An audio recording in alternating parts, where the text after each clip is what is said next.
Assalamualaikum warahmatullahi wabarakatuh. Perkenalkan, nama saya Lisnawati, NIM STK420012, Prodi Budidaya Perairan. Pada video kali ini, saya akan melaksanakan tugas MITES Kimia Dasar. Langsung saja saya jawab dan jelaskan sesuai soal yang diberikan. Yang pertama, jelaskan tentang perkembangan ilmu kimia. Ilmu kimia dalam kehidupan sejatinya sudah dimulai kurang lebih sejak 3500 sebelum Masehi, ketika peradaban masyarakat Mesir kuno sudah memperhatikan reaksi kimia dalam berbagai bidang di kehidupan mereka, seperti pada proses pengolahan anggur menjadi minuman, pengawetan mayat, terutama mayat pemimpin mereka, serta pengolahan berbagai jenis logam seperti tembaga dan timah. Perkembangan ilmu kimia berlanjut pada masa abad ke-4 sebelum Masehi, ketika para filsuf Yunani mencoba mempelajari dan berdebat terkait hakikat materi. Hakikat Demokritus menganggap bahwa materi bersifat diskontinu, tetapi dibantah oleh Aristoteles, menolak pendapatnya dengan mengatakan bahwa materi bersifat kontinu dan tidak ada materi yang tidak terbagi.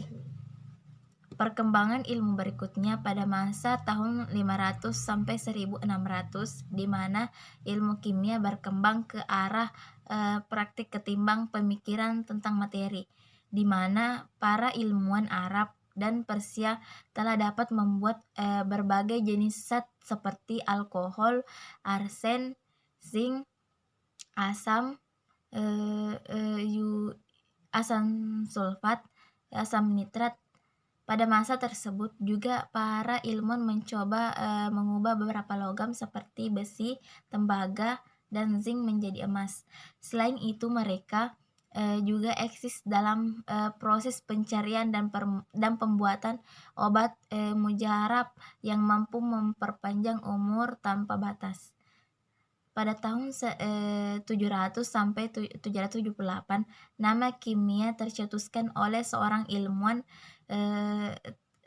Arba yang bernama Jabir bin Hayyan dengan nama pertama alkimia, yang artinya perubahan materi. Sejak itu, ilmu kimia mengalami perkembangan yang sangat pesat, dan puncaknya kimia modern lahir pada abad ke-18 ketika ahli kimia dari Perancis, Antoine Laurent Lavoisier, tahun 1743 sampai 1794, melakukan serangkaian percobaan yang akhirnya tercetusnya hukum kekekalan massa. Perkembangan berikutnya dilanjutkan pada tahun 1803 oleh John Dalton, tahun 1766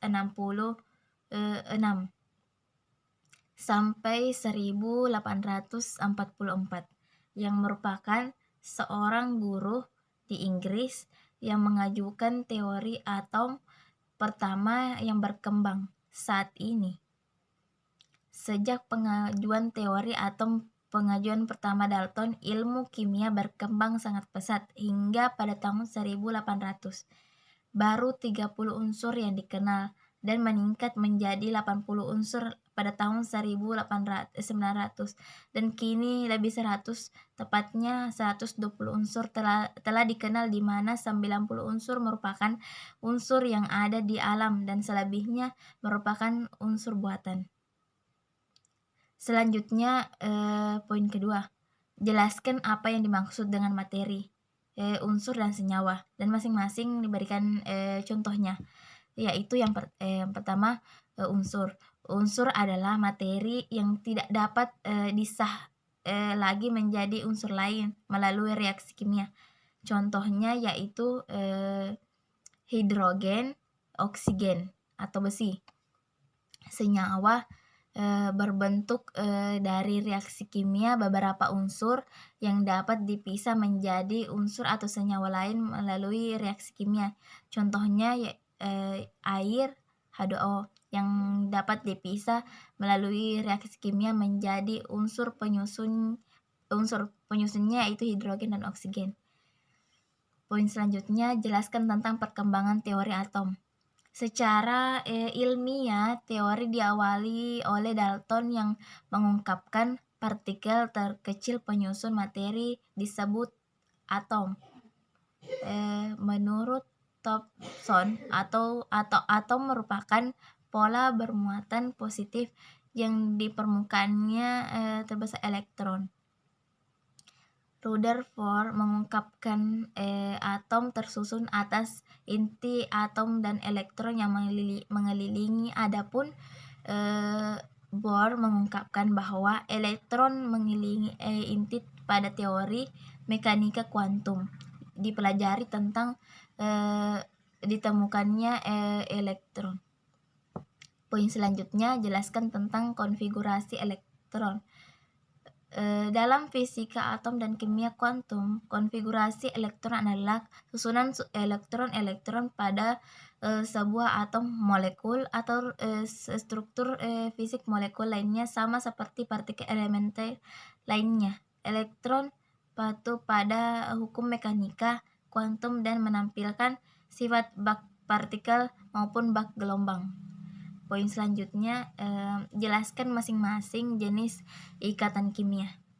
Yang pertama, ikatan ion atau ikatan elektrovalen, yaitu ikatan yang terjadi karena adanya serah terima elektron. Penyusunannya yaitu logam dan non-logam. Ikatan kovalen, yaitu ikatan yang terjadi karena pemakaian bersama pasangan elektron. Penyusunannya yaitu non-logam. Ikatan logam adalah salah satu ikatan kimia yang terjadi akibat gaya tarik elektron statik antara elektron atau awan elektron dan ion lain logam bermuatan positif atau pada masing-masing atom. Ikatan logam sangat kuat sehingga logam dapat mempertahankan struktur dan teratur, biasanya memiliki titik leleh dan titik yang tinggi. Sekian penjelasan dari saya. Assalamualaikum warahmatullahi wabarakatuh.